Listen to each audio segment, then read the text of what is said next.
Good evening and warm welcome to everyone. We wish you a very happy new year, ladies and gentlemen, for joining this 87th leadership conversation. Please join me in welcoming Mr. Karan Chopra. Welcome, Mr. Karan. Thank you so much, sir. What a pleasure to see a young entrepreneur with us this evening, and it's a great way to begin the new year also for all of us. So we are eagerly waiting to hear from you some of the insights and what has driven you to taking up this entrepreneurial venture. And so what I will do here is I will do an introduction and then hand it over back to you for your opening remarks. So please allow me to share the screen. Wise Views Leadership Conversations are held every Friday. As a deviation, we are having this on on Saturday today. Otherwise, usually it is Friday 6:30 p.m. and we will go back to Friday 6:30 p.m. next week onwards again. This is the 87th, as I mentioned before. We are extremely happy to have Mr. Karan Chopra. He is going to talk about assessing business opportunities in India's towns and what kind of lessons the journey of Chirayu Power throw for us. We have a first presentation by Mr. Karan Chopra, followed by Q&A moderated by Professor Prasad and myself. So a brief introduction of Mr. Karan Chopra. He is the founder director for Chirayu Power.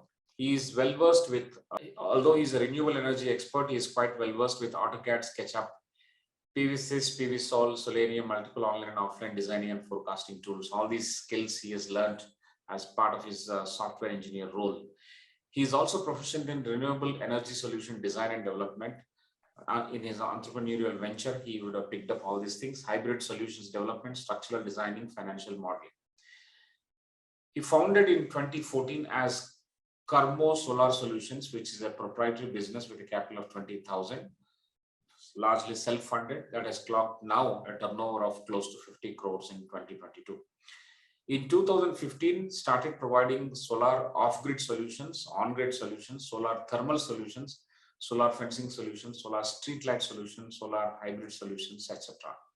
In January 2016, converted the proprietary business to private limited company named Chirayu Power. With more than 1,500 plus clientele, Chirayu Power has installed solar rooftop solutions of 40 plus megawatts and ground mounted solutions of 120 plus megawatts. With a team of 30 engineers and 100 plus fabricators, Chirayu Power is charging to complete any solar system inquiry on pan-India basis, in the sense that the organization has now grown up to handle any queries and provide solutions across the country. That's a wonderful evolution in a very, very short span of time. Congratulations, Mr. Karan, and we welcome you once again to this leadership conversation. Thank you what so I will much, now sir. do is I will stop sharing my screen, and I invite Mr. Karan Chopra to give his presentation. We are all waiting for you to understand your journey and the lessons for all of us. Over to you. Thank you so much, sir. Thank you so much, ICFAI, for giving me such an opportunity to present myself and to find me able to present the subject to you. I especially thank Mr. R. Prasad and Sudhakar Rao, sir, for this conversation. And I also thank Mr. Srinivas Rao, sir, for finding me able for such kind of presentation. So let me start with my PowerPoint presentation. So today's topic is assessing business opportunity in rural India. As Sudhakar sir has already said that we'll be having this presentation for 20-25 minutes, and rest I'll be taking questions from you all. So let me start with the presentation. Sir has already introduced me. He has given a wonderful description and all the details about me. My name is Karan Chopra, and I am from Khamgaon. It's a very small city in district Buldhana of Maharashtra. The approximate population of our town is somewhere around 1.5 lakhs. And we have started our venture from Khamgaon itself. And even now we are operating from Khamgaon. So my qualification is I'm engineer, and I've done my BE from Vivekanand College, which is in Mumbai. And I'm a 2009 passed out graduate.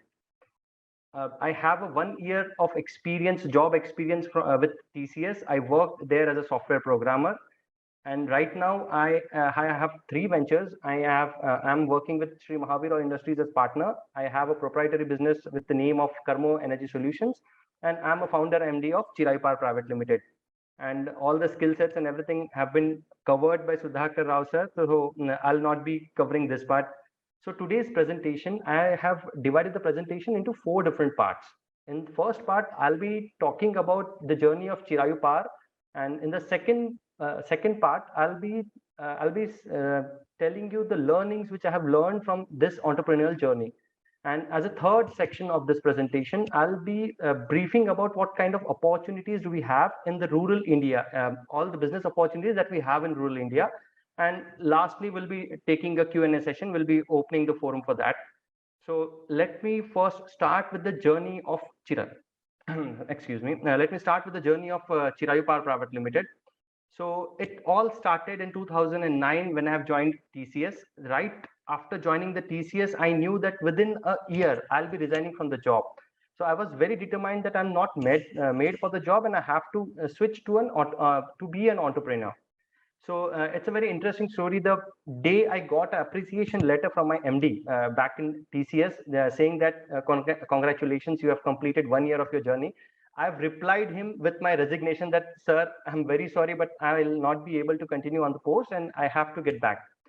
So in 2010, I came back to my town having no plan at all and what I am supposed to do. So I've joined my family business. We are from a middle class family, and we have a small business over here in Khamgaon itself.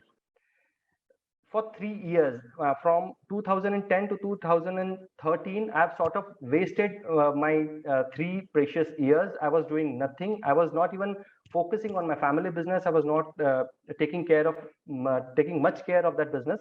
And my father was the one who is taking care of the business, and I just simply wasted 3 of my years. Then in 2013, a wonderful thing happened. I got married, and I got a sense of responsibility after the marriage itself. So there was an incident in 2013 also which have shattered me. I'll not brief on that incident.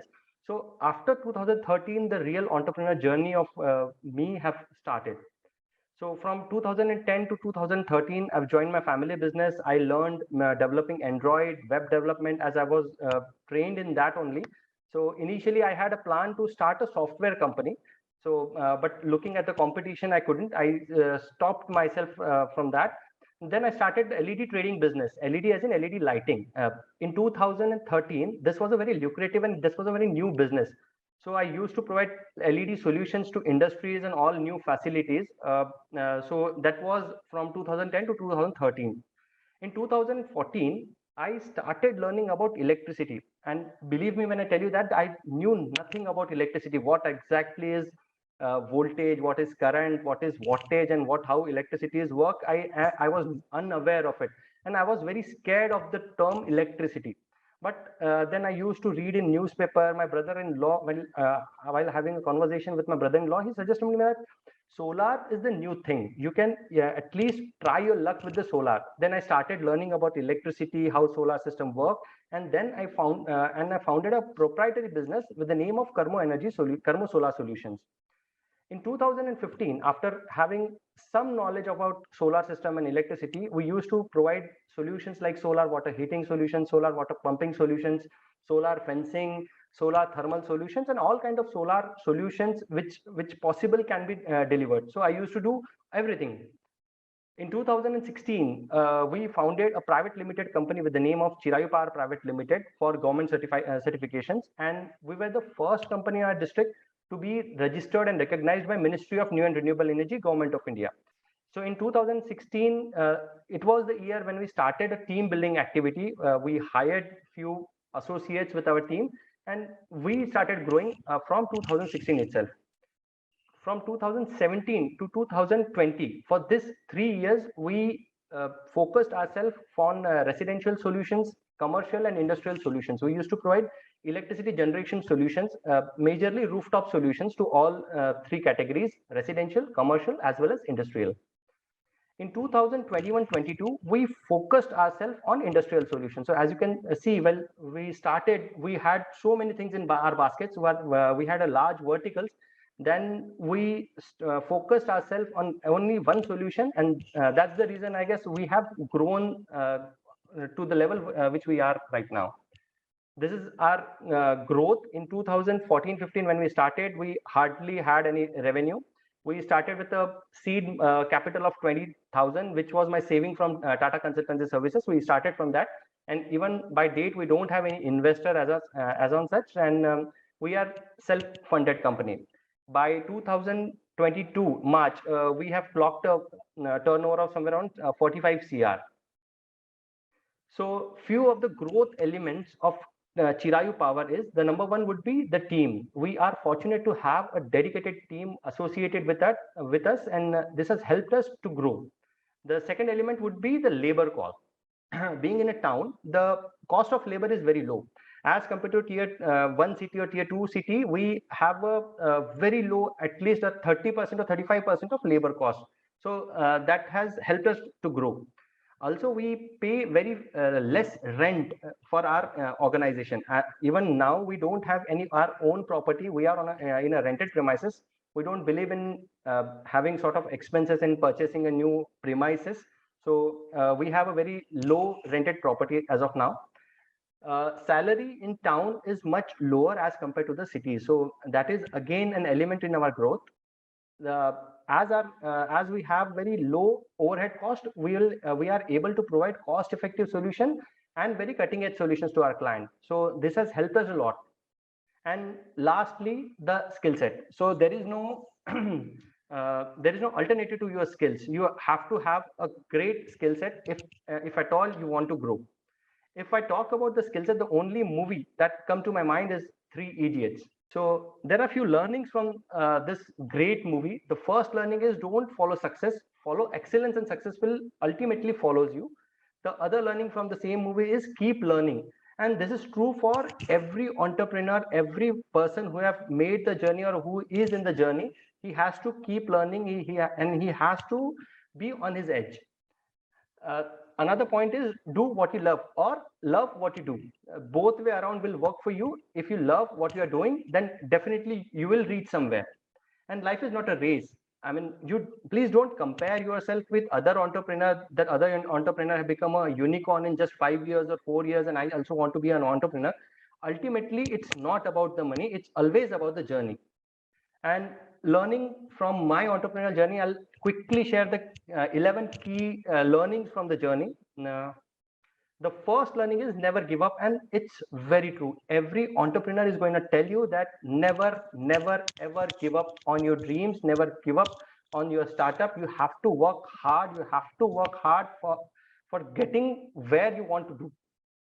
Second learning is work on your craft, and there's no alternative to it. You have to work on your craft. You have to be on your best. Third learning is about the problems. I strongly believe that problems cannot exist without solutions. Both the things are two faces of a coin. One cannot exist without the other. So there has to be a solution if there's a problem. So just keep that in mind and keep yourself learning. If you are in a specific field, just try to learn every day, be it 10 minutes, 15 minutes, whatever it may be, but you have to learn on daily basis. Fifth learning would be about the work-life balance. Everyone talks about this, that you should have a work-life balance, but I don't believe in it. In the initial days, you cannot have a work-life balance. It's only about work, work, and work. And then later, at some point of time, you can always have that kind of balance. Six is stop thinking so much and start at least doing. Every every small step will matter. We normally paralyze our activity by thinking so much. So it's a request, start doing and stop thinking too much about your plans, about how you are going to execute. Seventh point would be scared. So while doing things which scares you will always pay off, but it has to be a sensible thing. I mean, jumping off a cliff will always scare you, but that's not going to pay you anything. So you have to be sensible in for what you are going to do. So 7th point would be scared. As Robin Sharma has rightly said, that when you start something, it seems to be very difficult in the start. In the middle, it's very messy. You are unable to figure out how the things are going to be, and it's completely messy. And at the end, it's very beautiful. 8 is be a leader. There's a very good book called A Lead Without a Title. It's again by Mr. Robin Sharma. It's a good book. and it teaches us how to be a great leader at work and how to be a leader without a title. Ninth would be, it's not about the money. I just specified that, I've mentioned it, that it's not about the money. Initially, when we start the business, we always think of money. How much I'm going to earn, how much I'll be having the turnover, how much will be the money in my pocket. But ultimately, it's not about the money. It's about the satisfaction of what you are doing.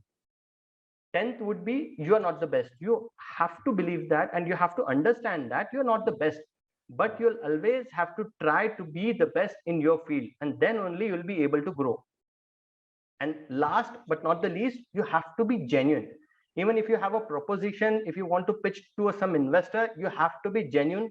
And if you're not genuine, the people are somehow gonna know that there's some trick going on. So you have to be very genuine, and at the end, enjoy the journey. It's worth it. Entrepreneurship is a very beautiful journey, and uh, I think and I wish everyone should have the opportunity to enjoy this kind of journey. Now, coming to our main topic, which is assessing the business opportunity in rural India. I am not expert in assessing any business opportunities, but I'm fortunate to start my own business. And as I have started my business in rural part of the country.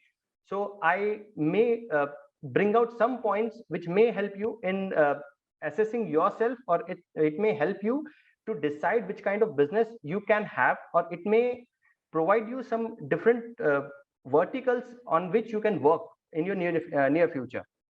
So what are the main advantages of having a business in rural India? The first one is land availability. If you want to start a business which requires a huge land parcel, then obviously you cannot start business in tier 1 and tier 2 cities, because the land cost is going to be very high. So let's say if you want to start a ginning industry, so ginning industry will somewhere require a land of 2 to 5 acres. So land cost is very cheap. A land cost is very less in rural India. So if you want to have that kind of business, you have to start your business in rural India. Second is manpower.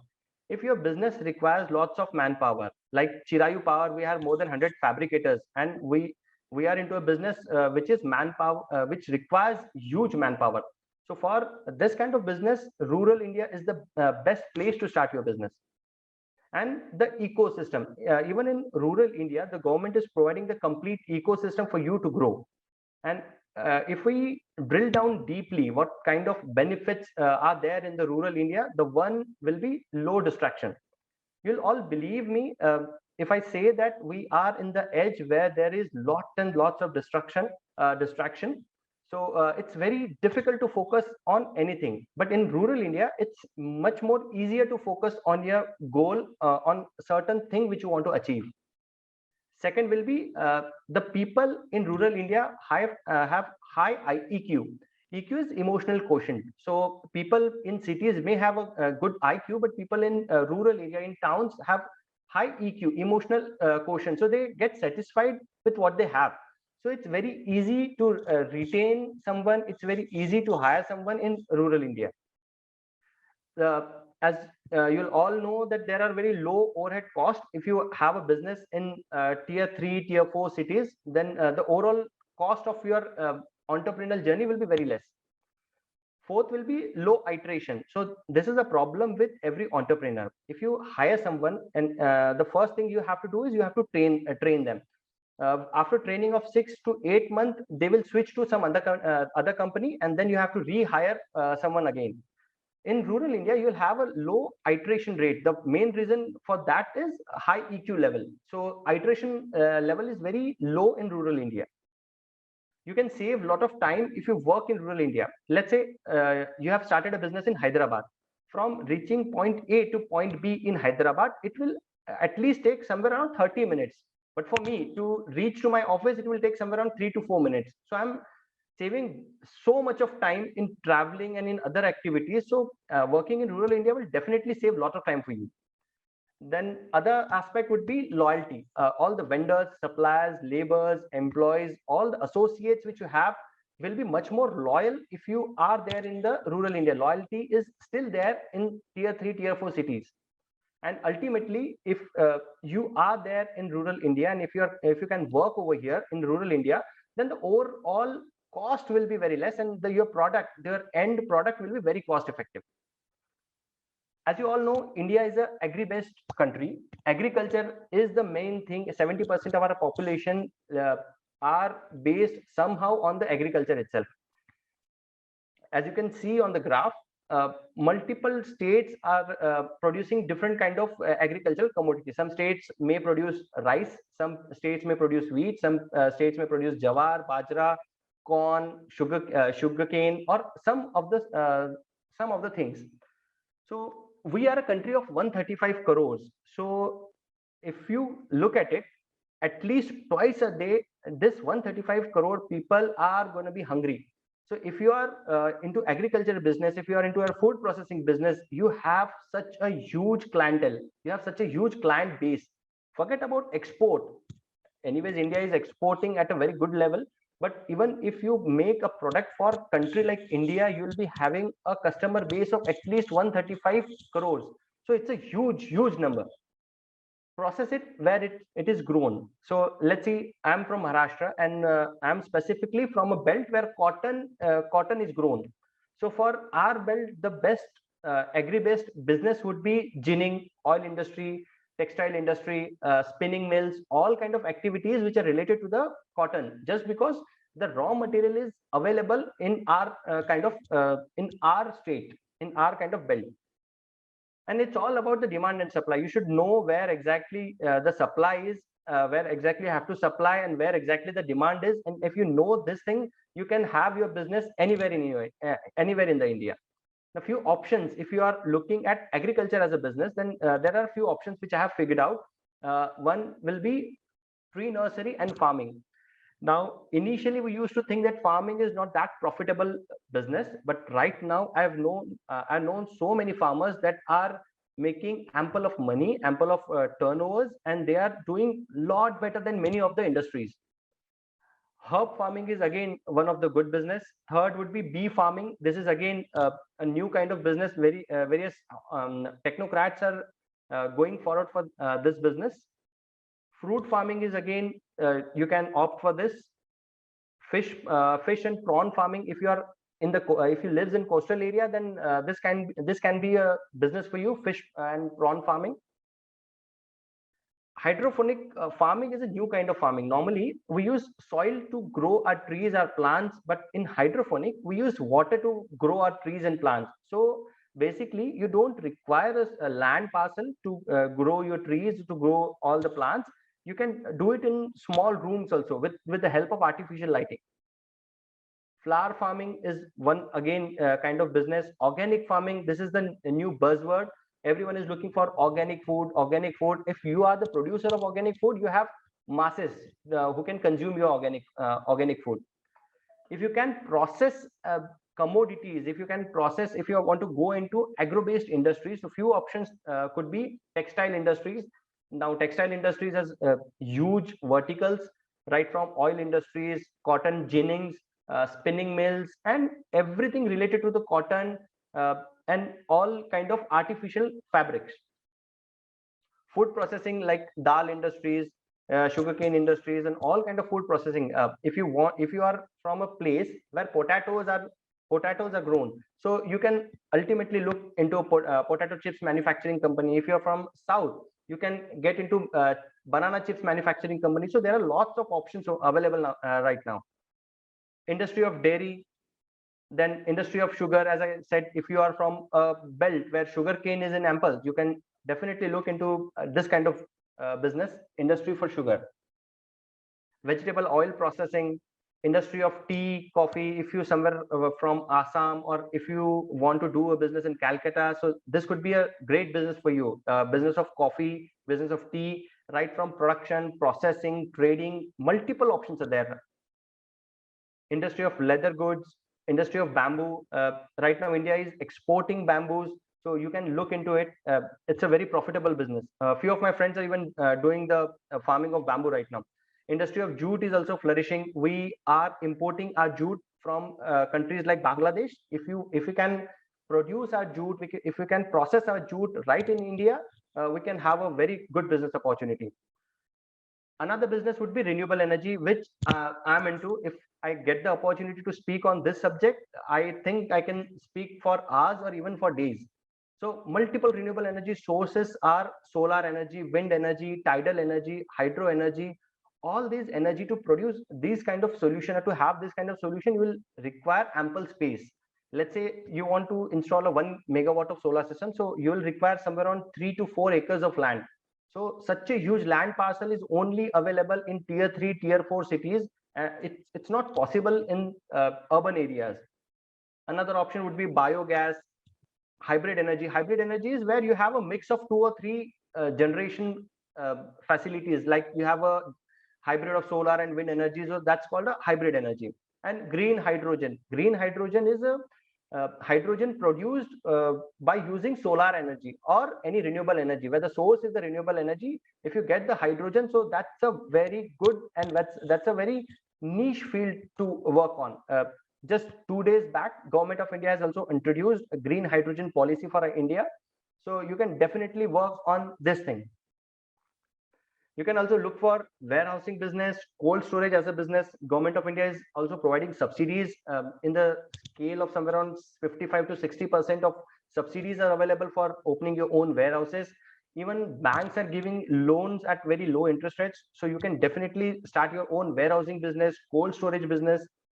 If you are into a technology business, let's say if you are into development of applications or providing any service, then you can definitely switch your production or your activities to a tier 3, tier 4 cities. Let's say if you are into software business, if you're into a software support business, then you don't need to be there in a tier 1 city. You will obviously reduce or cut down all your expenses if you look to have a business opportunity in tier 3 or tier 4 city. IoT solutions. I specifically remember, I'm not remembering the name of the company, but there's a company which is near Mangalore. They provide IoT solutions. So they are doing excellent, and they are also giving solutions to multiple countries. So a gentleman from Bangalore asked them that why you haven't started your business in Bangalore, and have you started your business in small town? So the answer was, if I started my business in a huge city, then my overhead cost will be so much, then I won't be that competitive that I am today. So you can definitely start all the technology business in smaller towns also.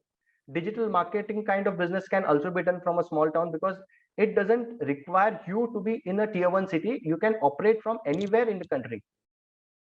There are various classic business, like you can have your own shop of fruits, flowers, and every kind of shop of groceries. Everything is available as a classic business. You can also look into starting your own gym. This is also doing very good.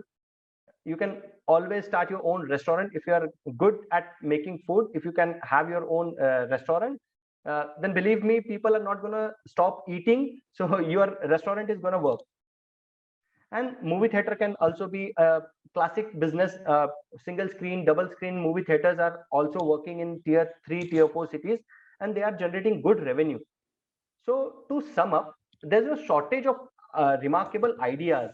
If I get the opportunity, I can just list down hundreds of ideas which can be worked in rural India. The main problem is what you want to do. What's missing is the will to execute them.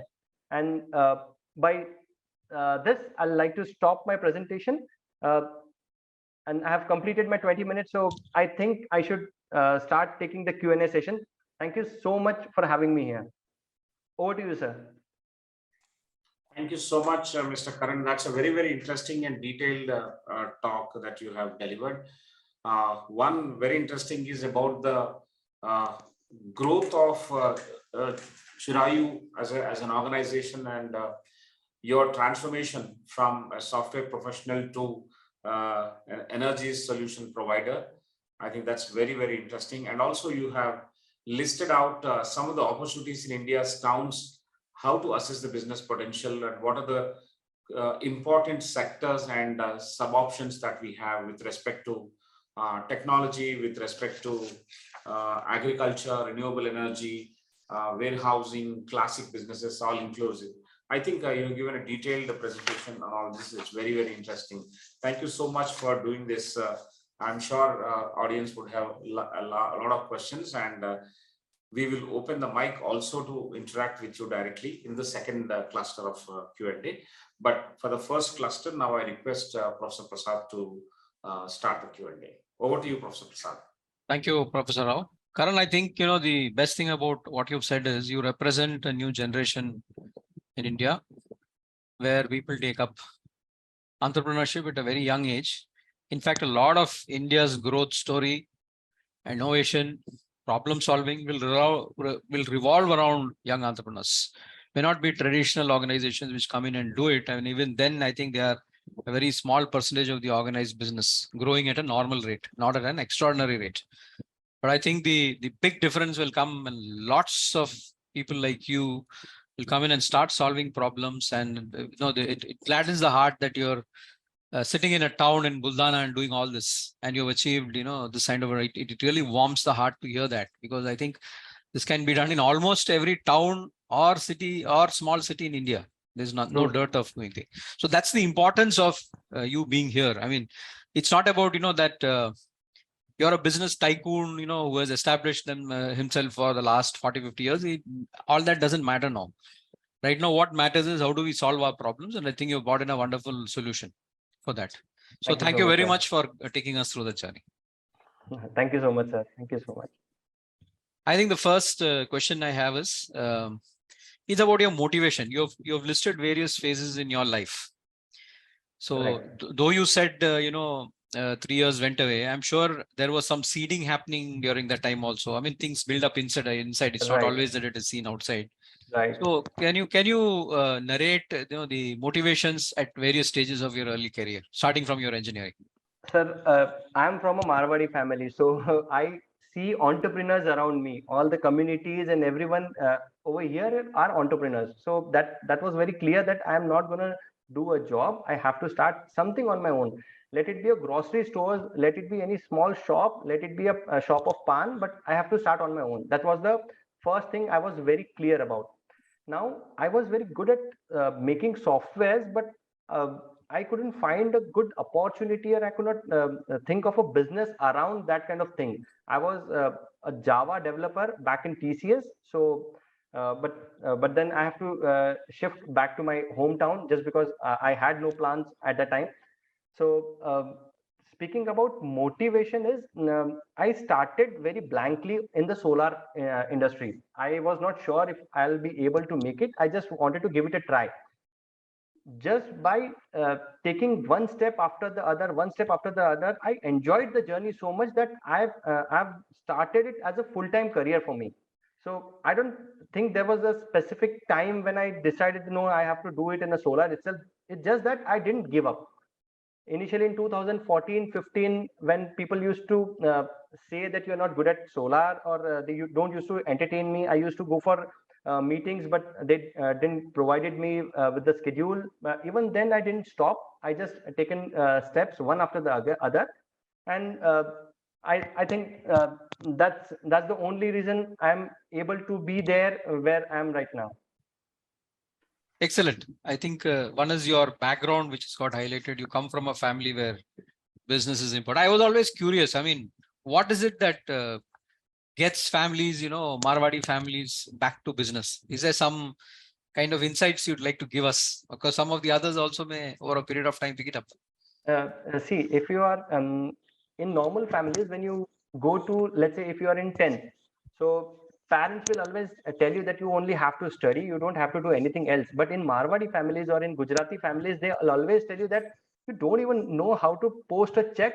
First, learn how to post a check. First, go to the bank. At least sit with your father and learn something, and then you can obviously study. So for us, it's both the things parallelly. It's education is also important, and likewise we are habitual to see all the entrepreneurs around, and that I guess have seeded the entrepreneur in me, and that's the only reason I can see. Thanks a lot. I think this aspect about doing business in somewhat in proportion to what you're studying is now getting seen in many cities and many colleges in India where people are beginning to experiment. Thanks a lot. Thank you, sir. Yeah. And the next question is about, what did Mumbai teach you? You were there for a year. You went to Vivekanand College. So what did Mumbai teach you? And you chose that place. So what is the learning there? First, I was in hostel, so the situation was very bad. So it taught me that whatever may come, you have to stand and you have to do what you have to do. So that's the first thing. And while being in Mumbai, I used to work for 12 hours or 13 hours a day in TCS. So long working hours was very easy for me back in my entrepreneurial journey. So these two things specifically, and be on time. So Mumbai is always punctual. So you have to be on your time. You have to respect your own time, and you have to respect others' time. So I guess these three things I've learned from Mumbai. I think be on time is a huge lesson. A lot of us in India need to learn, not just entrepreneurs, but others also. I think this is something that is respected across the world. How do you analyze heterogeneous people? For instance, when you started off, you had businesses of consumer type, industrial type. You mentioned, then you started focusing. So how did you assess these opportunities between, metros, district towns, small towns? You're focusing right now on your district, perhaps, right? Or are you there in other districts? And so how do you make these decisions? We are there in multiple districts. We are in multiple states. We are doing solutions in Gujarat. We are doing solutions in Maharashtra. We're doing solutions at a couple of states. Right now, we are trying to expand in multiple states. So it's not that we are into a small state. So for me, it was always how faster I can grow and how bigger I can get. So the residential solution would be somewhere around one single residential solution will be of 3 lakh or 4 lakh of value. But if you go in an industrial solution, the same solution will start from 1 CR and it can go up to 10 CRs or 12 CRs. So either negotiating with hundreds of consumers, if you can convince one consumer to opt for a solution, you'll have a great business. So that was the first mindset. If you want to go for hunting, at least try to hunt a lion. Don't go for the goats. If you are able to hunt tiger or lion, you can obviously kill a goat. So we always try to prove ourselves in industrial scenarios because we see ourselves as an industrial specialist. We want to have good solutions for industries because they are ultimately going to pay. Second thing is it's very easy to explain a solution to an entrepreneur, to an industrialist, rather than to explain a solution to the residential consumer. Both takes time, but the difference is in value. So you have to select what kind of consumer you want, and you have to focus over there. So it's rightly said that where your focus goes, your energy flows. So we have focused majorly on industries, and that's paid us. Fantastic. The next question is about, what is the future you see for renewable power? It's blooming, and people are talking about so many things from electric vehicles to green hydrogen. So what do you see ahead for a country like India?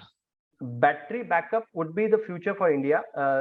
It can be lithium battery, lithium titanium battery, lithium ferrophosphate battery, any kind of battery which is feasible, which is a cheaper solution, which has a longer life, is the next thing for a renewable energy. Now you know how to generate electricity, but the next thing would be how to store your own electricity without the help of grid. So that will be number one, and second will be the green hydrogen. Government has subsidized hydrogen production right now. All the analyzers and everything has been subsidized. Just 2 days back, I read the policy about green hydrogen. So that's definitely the future. Fuel cell will be the future, and the raw material for fuel cell is the hydrogen.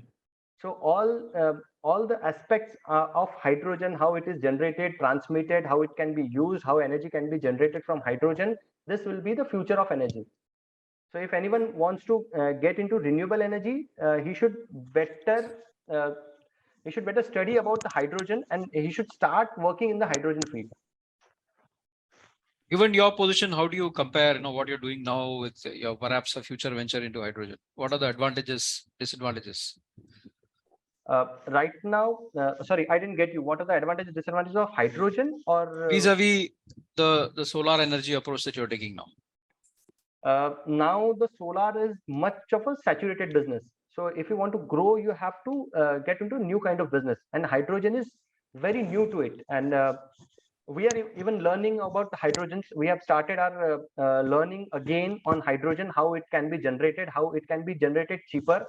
Business can only be done if you have a good problem, if you can solve a problem, or if you can do a thing which is already there, but you can do it faster, cheaper, and at a better pace. So any two kind of businesses can only happen. So right now for us, we are also learning about hydrogen, and I think in 2 years or 3 years, hydrogen will be available for everyone, and it will be the main kind of business. I think logistics is something which is seen as a big opportunity in India. Right. And tier 3, tier 4 cities, there's quite a bit to be done. Mhm. So on logistics, what is it? Would you like to give us some further ideas? The audience who's interested in picking up an enterprise, can you suggest further ideas as far as logistics go? Tier 3, tier 4. I haven't given it a thought on logistics as a business, but for a country as a whole to grow, the logistics is the backbone. So you have to have an efficient logistic. I was reading a survey where in India, almost 20 to 30% of time is consumed just at a toll plazas or at a boundaries of a state. So this has to be reduced so that you can actually increase the efficiency of your logistics. If you have to uh, send something from a tier 2 city to a tier 3 city, it actually takes so much of time. So it has to improve. I'm not sure what kind of solution should be there, but because I'm not an expert in that domain on the logistic front. But even we are suffering from that kind of problem because we are into tier 4 city, I guess. So logistic is a right now a very problematic situation for us. Fine. So there's a lot of creative thinking which can come into logistics. Yes. Okay. I think, when you came to rural India, there were two very nice points that you made, apart from what generally people know. And one was about, high IQ, and the other was more focus. So if these natural advantages are there in villages, what can be done to have more people from those town cities thinking out better business opportunities in those areas? What are your suggestions? How can rural people take new business opportunities? Is what you're asking? Yeah, because I mean, right now, there seems to be more potential than what is actually getting materialized. Right. There's more right. energy there from what you're saying, and there are some very natural advantages. They are very, very good points that you highlighted. I mean, these are not only don't come up in discussions. Right. So if But- that is the case, yeah, you were. Actually, it's a fashion that everyone wants to go to a tier 1 city, have a good nightlife. They wants to go to a pub. They wants to have a girlfriend. That's why everyone is looking for a job. There are very few people are actually interested in entrepreneurial journey, and very few people are ready to take that pain. But if someone is ready to kickstart or is ready to take that kind of pain, there are multiple options available in rural India. As I already said, if I start writing down all the options which are available just near me, I can at least write down 50 business proposals in a one shot. This can be done, this can be done, this can be done. So there are multiple options available. The only thing is people are not willing to do the work, and people are not willing to stay in rural area. They only think that they can only grow if they get a good job in a big cities. So that's the bigger problem. If Okay, people let me start put the staying question. here, yeah. Let me put the question in a slightly different way. Yeah. See, if you want another 50 Karan Chopras from your town, right now, there's a lot of attraction in the big city. Right. And on the alternative, perhaps there needs to be energy and momentum build up for things like what you're doing. How do you create that? I think we need to first we need to start celebrating heroes in rural India. We need to celebrate the entrepreneurs which are working day and night in the rural India. We only see the entrepreneurs which are there in the Shark Tank. So everyone thinks that it's very green on that part, but we have to celebrate all the entrepreneurs. There are multiple people who earn at least 50 lakhs of profit a week in rural India just by trading. One very good friend of mine is into a trading of hardware instruments. He is having a turnover somewhere around 40 to 50 CRs just sitting over here and trading with 300 to 400 small shopkeepers. So if you want to inspire people, and if you want to have 50, 60 entrepreneurs, one will be we need to have inspiration for them. Second will be we need to create an ecosystem for them. It's actually, the ecosystem is not that good in rural India. The perks are not that great. People don't think that they will be succeed if they start on the smaller places, but it's vice versa. There are a lot more chances if you start in a smaller city than in the bigger cities. Your overall overhead cost will be very much less. So we need to teach them, we need to educate them. Even in the smaller engineering colleges, MBA colleges, we need to have that kind of interaction, that what kind of advantages will be there if you start your journey in the rural India, and what all opportunities you have in the rural India. I think that education is also missing somewhere. Excellent. I think you've talked about having identifiable, visible heroes, flesh and blood heroes who can be seen at their work, which motivate people to do that. I mean, though not from here, I think Sridhar Vembu is a good example of a guy who went back to a place like Tenkashi and set up a business. So we need more identifiable such heroes in villages and towns who can, yes, we can do it.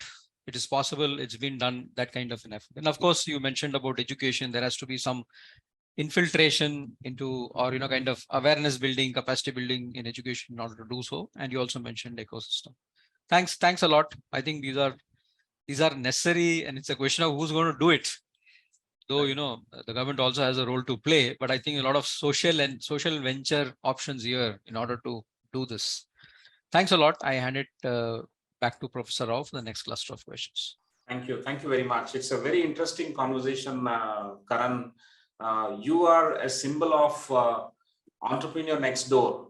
It is a very, very important inspiration for all of us and many more who are going to watch this subsequently, because the more obvious examples, the more celebrated examples are always there.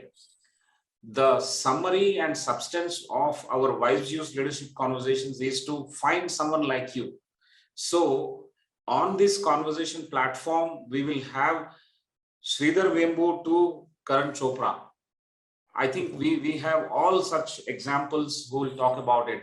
Management thinkers, spiritual leaders, sports champions, social entrepreneurs, business entrepreneurs in any way, and rural entrepreneurs from small towns like you, all are going to actually make this learning a very, very enriching experience. And today in Focus, you are more identifiable. You are an inspiration for many of us to think that, yes, we too can do it. We can think small and do it. Always we tell people to fall into the grind of what is called think big. I mean, that is misunderstood. You just go down to rural and the towns, and then you can think big there itself. I think it should be understood in the right context, and you are a very, very important embodiment of that thought. Thank you so much. Your answers are also very interesting, and I'll summarize a few more points towards the end, but let me take a few questions, Karan. Yeah, and all the other members, participants, please raise your hand if you want to talk directly to Karan Chopra. We'll have a very interesting conversation.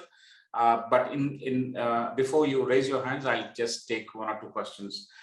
Karan, can you tell us how did you come up with this name, Chirayu Power? Is there any story behind that? Yeah, the meaning of Chirayu is infinite, a lifeless entity. So renewable energy is obviously a lifeless thing. It's an infinite energy source. So that's why we came up with the name of Chirayu.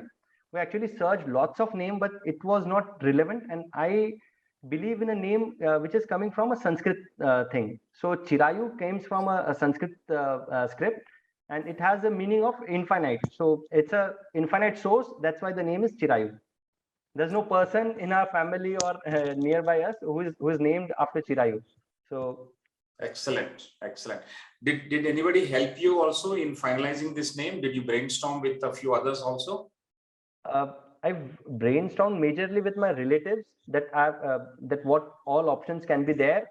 So Chirayu was the name which struck me, and I took the suggestions from everyone, and it was looking good, and that's why we finalized the name. Excellent.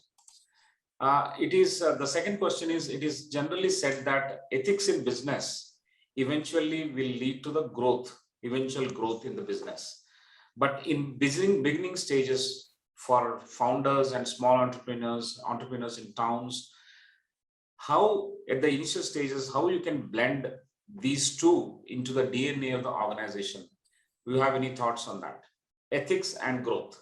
Without ethics, I don't think any business has ever grown. So you have to have your ethics right. I've seen businesses failing. Just initially, they used to do very well. They used to portray as if they are very big organization, and at the heart of it, the ethics were missing. So ethics is very important, and how to incorporate the ethics in the DNA of an organization is up to the entrepreneur. He has to be he has to set the tone of the complete team as if this is what we stand for, this is what we have to do, and this is how we have to pitch to our clients. And eventually, if you are sitting in front of anyone, if you are sitting in front of client, you can fool anyone for once or twice, but later your ethics gonna show. Everyone is gonna see into your eyes and what are you made of. So ethics is always has to be there in any kind of business. Excellent. So what you're saying is there are no shortcuts, and you may try and fool some people for some time, but unless the entrepreneur leads with example and sets the tone for the business into the practices, how one on a daily basis carries forward, conducts the business, I think that sets into what is called into the DNA of organization. I think that's a very, very important aspect. As you said, no business has ever grown big without actually following ethics. So ethics is a very important ingredient of business, whether it is big or small. Thanks, Karan, on that. The next question I would like to request you to respond is, what are the influencing factors that will make people opt for solar or wind power stations on rooftops? Are there any 2-3 influencing factors that will make people opt for these kind of renewable power solutions, especially solar or wind on their rooftops? I don't think wind may be difficult. Yeah. Wind, I don't think it's a viable solution for rooftops, but solar is definitely viable. There used to be time when we have to explain to everyone why to put solar, what are the advantages of solar system, but now is the age where no one needs to be explained why you have to put the solar system. It's just about a game of who is giving the cost effective solution at a better pace and a better quality. Now it's that kind of question. But if you have to list down all the perks of solar system, so the ROI is very high. You can get the ROI in less than 3 years if you have a solar system on your rooftop, be it a residential segment, be it a commercial sector, be it an industrial solution. The ROI will be somewhere around 3 to 3.5 years. So if the ROI is in 3 to 3.5 years, then the IRR goes somewhere around 33%. And that huge IRR can't be achieved in any investment segment. So you can think of solar as an investment sector also, wherein you're putting your money and you're getting returns of more than 33%, and which is also assured. Sun is not going to die, so you can be very assured that for 25-30 years you are going to get clean energy out of it. Plus, having 1 kilowatt of solar system is somewhere around planting 125 big trees.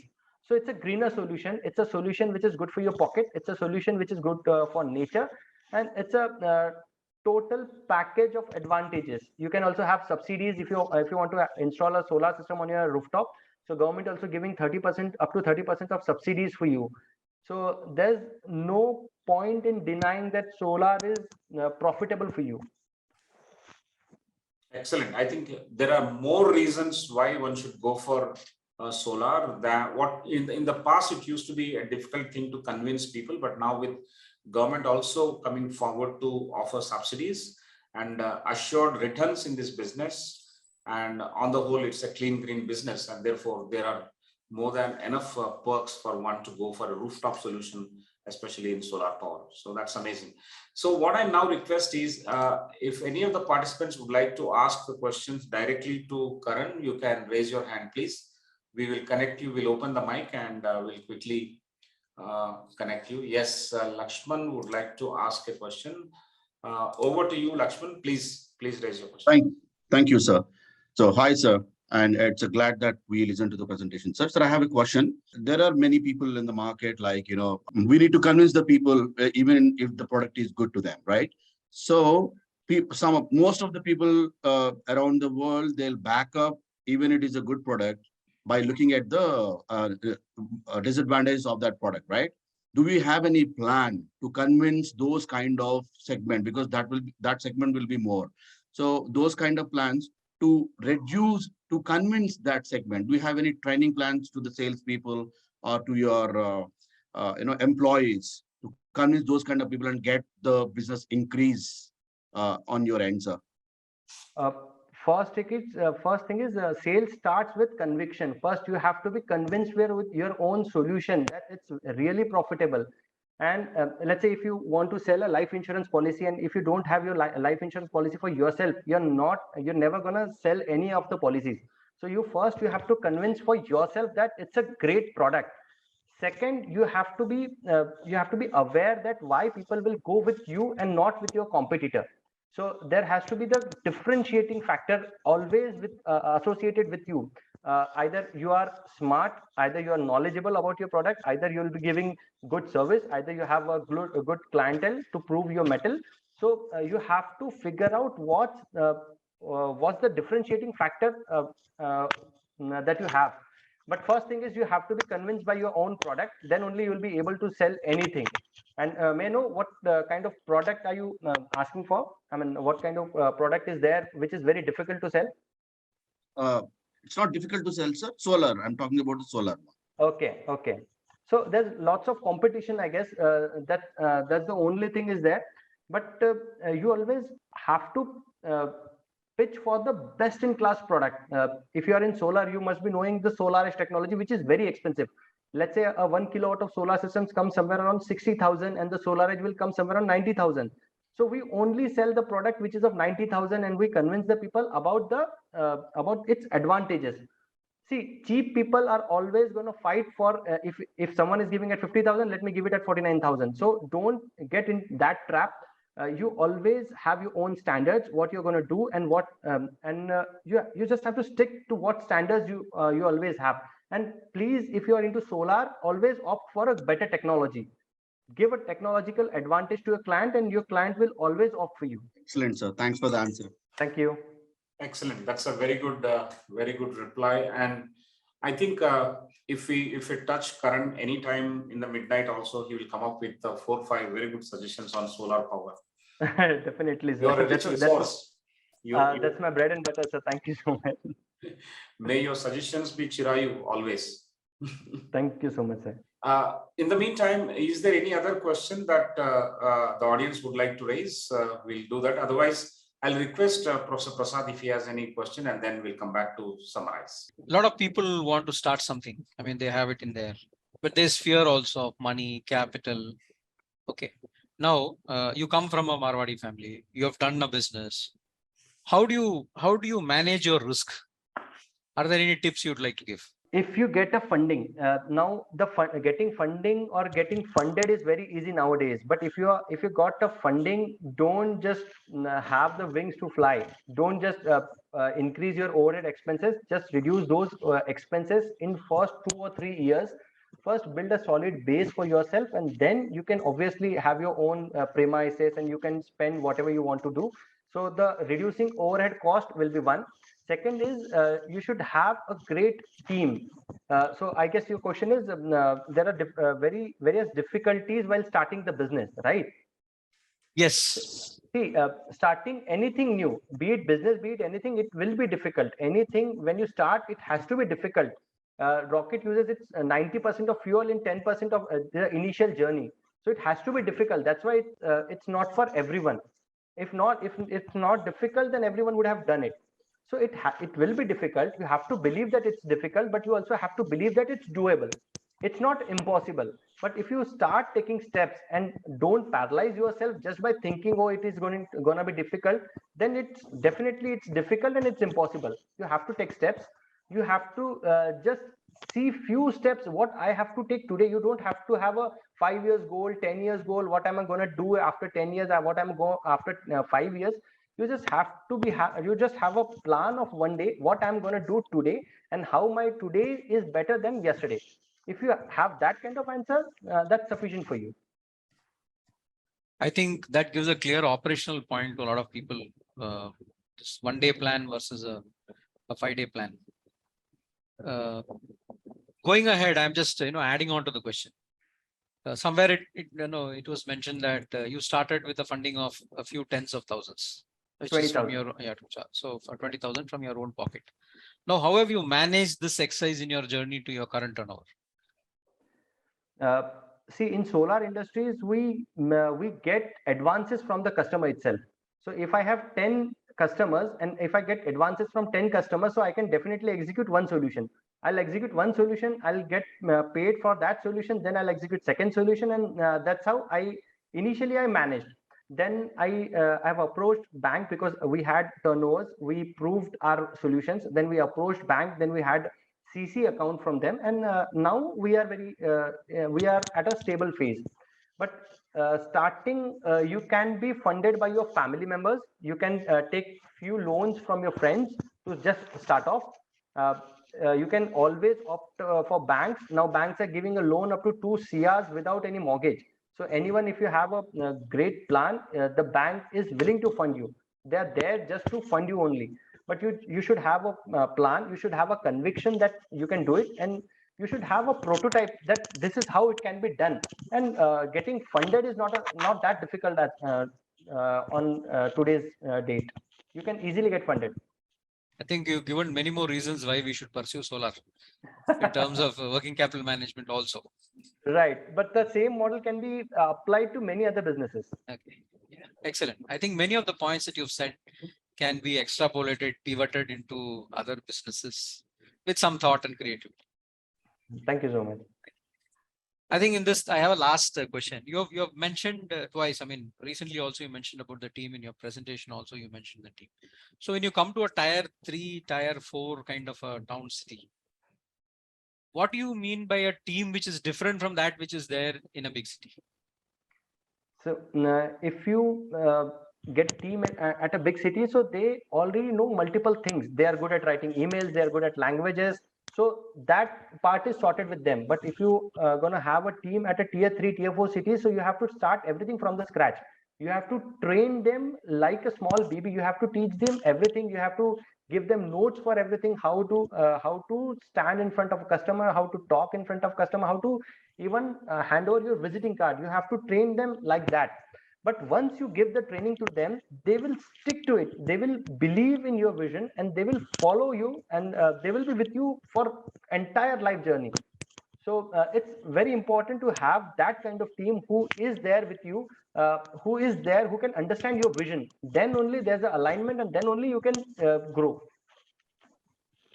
So to get your 150 odd operators who are put your equipments together, how difficult was it? How difficult was it, as in? As in, you have people, technical people who need to put things together for the Right, solar right. equipment. So how difficult was it to get, when you're scaling up like this, how difficult is it to get people of that nature? Sir, Rome was not built in a day, so it took time. Initially, when I started, I used to do all the wirings installation by myself. So we used to be a team of 2 people or 3 people. We used to hire 2, 3 employees from here and there, 2, 3 fabricators just to support us. Then, as and when we we get the solutions, then we hire team, we train them. Then 2 become 4, 4 become 8, and likewise, by step, we grow. I think the criticality was one, that you were able to do it by yourself, and second Yeah. is that you have scaled it based on the business. And today, perhaps with the way you go about doing it, people are remaining with you, as well as the fact that you're from a tier 3, tier 4 city. Right, right. Thank you very much. I have a last question, Sudhakar, if that's okay with you. Yeah. See, if you had to go back to engineering college and redesign the curriculum based on your experiences, what would you do? I will put some practicality in the curriculum. I mean, it's not just about if you are an IT industry, if you're an IT graduate, it's not that you only have to know about the computers. You have to have a practical knowledge also, how the business is to be run, how you have to be there in society, how things work. All that kind of things should be there in the curriculum of any graduate, or it should be there in after 10th. You should be taught of these kind of things, the practical aspects of things. Even engineers today are not good to be hired. If you hire someone, you have to train them, you have to teach them. If you hire an electrical engineer, they don't know anything about the electricity. So you have to teach them, you have to train them, then only they will be able to do that. So practical training is missing in our curricula. They just know theoretical knowledge. So that's the one thing I'll like to correct in the education system. Thank you very much. I think this point is repeated by many entrepreneurs, many industrialists, and yet I think the problem is yet to be solved. Thank you very much. Back to Professor Rao. Thank you, sir. Thank you. Thank you so much. I think this conversation, if there are no questions from anybody else in the audience, I would like to summarize, and very, very happy to summarize today. I'll tell you how it is different from others. In this platform, in these conversations, we've been looking for primarily inspiration. Inspiration can come from anyone. And if it comes from multiple sources and multiple corners, it's much better, because we are a much plural society. We don't have a uniform kind of people in all the places in this country. And those who attend are also not uniform. And they are looking for some kind of inspiration. And today we are extremely blessed and happy to have you, who has inspired a huge set of those silent aspiring entrepreneurs. I think that's a very, very important thing, and therefore it is very different. This conversation is extremely useful for us. Your talk has been and your journey also has been very, very interesting. First one, which is something which we have to go back and look at, is your personal profile. You studied engineering and you worked in one of the best software companies that anyone can dream of. And you worked exactly for 1 year, and after that you quit. What is evident in this is that your business community that you belong to, the micro and macro entrepreneurs that are around you, have hugely inspired you, and therefore that urge to become entrepreneur, that fire, that burning desire to become an entrepreneur has been kept alive, thankfully, by not enlarging the trappings of a corporate office. You have not gone beyond 1 year. If you had gone beyond 1 year and say, if you had said to yourself that I'll work for 4 years and I'll learn the nitty-gritty and then I go back to business, if you had said that to yourself, probably you would have never returned to your town. I think your personal profile is a very interesting journey in itself. And we must thank your near and dear and those entrepreneurs and family who have influenced you in a big way. And the other thing in your personal profile is that the second Philip jig that has happened is when you got married. Very, very interesting. There are lessons in each of these things. This model is very interesting. You become more responsible. And when you become more responsible, you are in search of earning and you want to earn something. At the same time, you want it to be on your own. So you married these two, and then an entrepreneur was born. Entrepreneur was anyway in waiting, and he was born at the right time. So that's a very interesting takeaway from your personal profile. We must use this opportunity to thank your family for creating that burning desire in you to become an entrepreneur. And you are an inspiration to many such small town boys. You're probably, the name of your town or village is not known to many people across the screen. Those who are watching from India and abroad, they may not know the name of your village. But today, not only we know about the village, we know what this village boy or the town boy has done. So that's the beauty and the power of this conversation, and I'm extremely happy for that. You have also listed several advantages of doing business in rural India, and the ability to focus on these things and have an eye for opportunity. So you have listed several business opportunities and reasons why you should do business, and that was very, very useful, like agro industries or agribusiness or renewable energies, which you're already doing. Technology also, there's a huge scope in rural and small towns, warehousing businesses, and any business, if it is done very well. In your own words, you said, it could be a small shop, it could be anything, but you wanted to do something on your own. So that if that desire is there, I think a restaurant or a gym or a shop or a movie theater, anything can happen. Either it could be trading or it could be a fully owned business.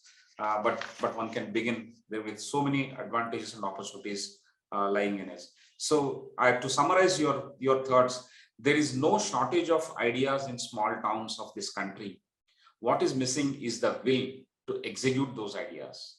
I think you have clearly established that you have displayed the will, and everyone should have that kind of will to execute these ideas. There's nothing small. The other big idea which you have given, and in your own way you have expressed, that you started this thing blindly. The solar energy also, you started something blindly, a very, very honest admission about that. And you started thinking one step at a time. You have not devalued anything. You did not say that, no, this is something small. No, you valued even that small thing, and therefore it has become very big today. So that's a very important takeaway. Thinking small, but valuing that small thing will eventually make it big. So that's a very nice takeaway, so that you have a multiple presence in multiple states today. And convincing customer, one customer at a time, that's another beautiful thing in terms of customer focus and acquisition strategies. One of the things that you mentioned is get hold of one lucrative customer rather than going for 10 different customers and spreading your energy thin. So that's a beautiful prioritization. And also you have explained how to arrive at who is your customer. A lot of businesses will have these difficulties to understand, if they answer this question, who is your customer, and how to choose that particular customer, this priority in acquisition, then a lot of problems are resolved. I think it is important to understand. In your case, you have mentioned that it is easy to explain to an industrial customer. Right. So you have prioritized on that, and it has given success, and one led to other, and then you had 10 orders, and you had nice cash flow management, and you have rotated that money. So everything has fallen out of what is called a customer acquisition strategy, which is very clearly done. All these things are taught in MBA, but you have practiced very well.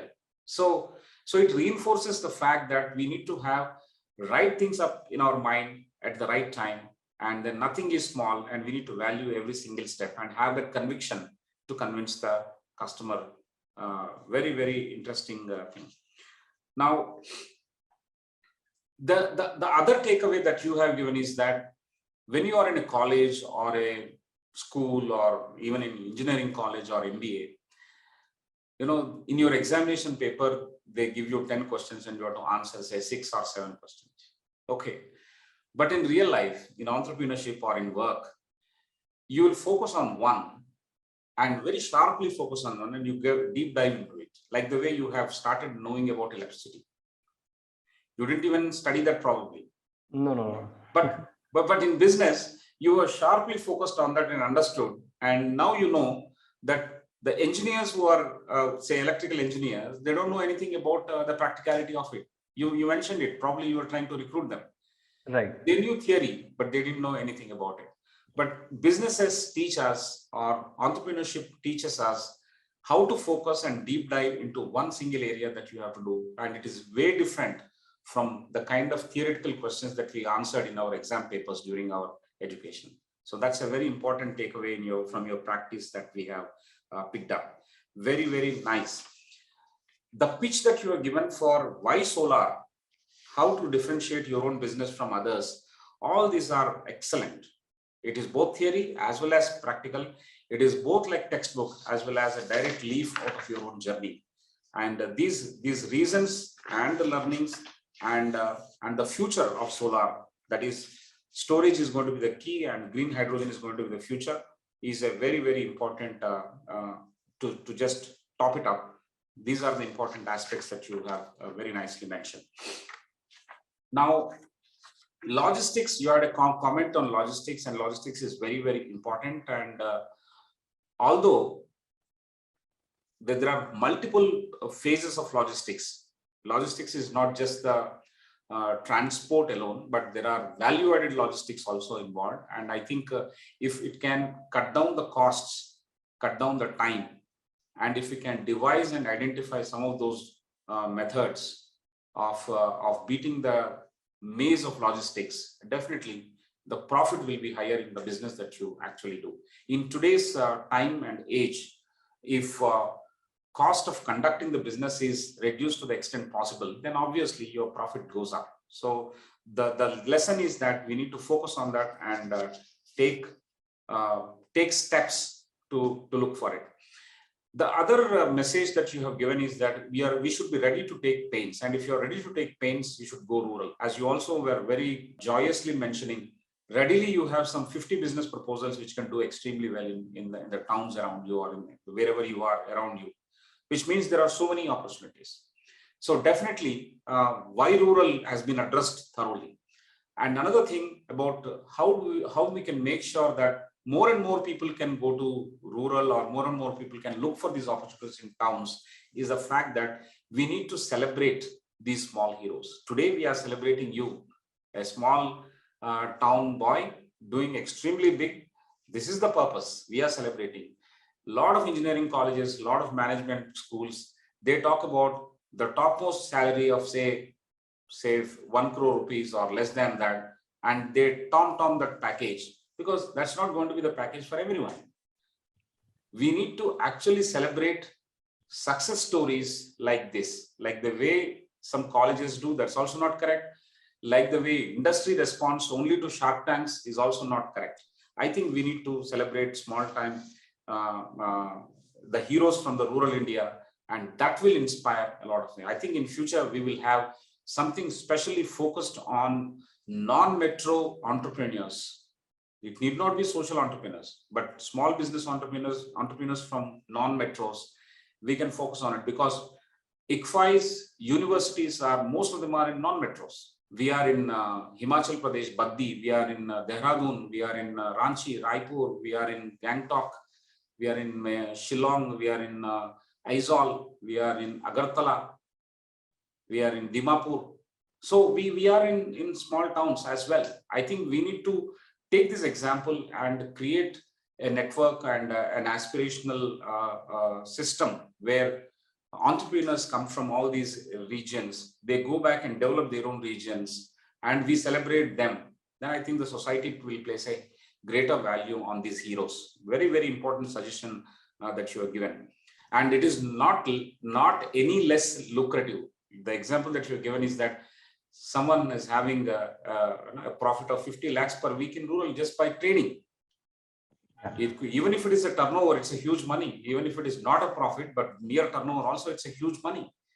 I think that kind of systems is fine. Yes, eventually government and education institutions together will have to create that ecosystem in rural India so that there are higher chances to succeed. Currently, there are already higher chances compared to what is happening in the metros or in the big towns, because a lot of media attention is there on metros, but the success rate is not that high. But if the ecosystem is developed in rural India, and if social acceptance and social value is increased on rural entrepreneurs, I'm sure everything will work very, very well for us. And ethics, as you mentioned, is a very, very important aspect. There is no business that has become big without being ethical in the first place. And your mantra is basically, funding is not your wings to fly and keep on spending your money or burning your cash. It is basically a signal for you to reduce your expenses in the initial years, reduce your overhead expenses, and plan very, very carefully, micro planning. Plan it for today, do well, better than yesterday, and keep moving forward. I think that's a very important mantra for micro entrepreneurs as well as small entrepreneurs. And then your suggestion that initially funding can be obtained even from your family and friends, and even banks are funding up to 2 crores without collateral. They are funding. Therefore, it is a new India, an India with greater opportunities, and also an India with heroes around like you who need to be celebrated, and we need to take a cue from that and inspire others. And that's what we are doing here on ICFI's Leadership Conversations. You made this 87th conversation a very interesting one and an amazing way to begin this new year, Karan Chopra. We are really proud of you, and we will keep in touch with you and keep learning from you as well. Thank you so much, sir. I will write to you, and please share your PPT. Your PPT has He has got a lot of interesting points. We will write a summary on the entire conversation. It will help us. Kindly share your PPT, and we will get in touch with you, and we will keep talking about you. Maybe we'll request you to visit some of our campuses and inspire the youngsters who are still studying in the campuses. Even if one person is influenced by you and your story and becomes an entrepreneur, we'll be very, very happy. I'm sure you also will be happy. Thank you so much, sir. It was a great pleasure to address such a great audience. Thank you so much, ICFAI, for giving such a great opportunity to me. I mean, it's like anything. I mean, no one has ever addressed us. The first question when Srinivasa sir has contacted us, what I asked them is, how you found us? I mean, I was not there. I was not that active on social media, and how you guys have found me, and how you have asked me to present on such a topic. I mean, it's great, sir. It's a very great initiative. I congratulate ICFAI for such a great initiative, and I give you all the best for all the ongoing sessions and all the sessions that you are going to have in the entire year. Thank you so much, sir, for having me here. Wonderful. I must tell you a secret. You were identified by Professor Prasad, who is there on the screen. He has identified and he has shared that message with me.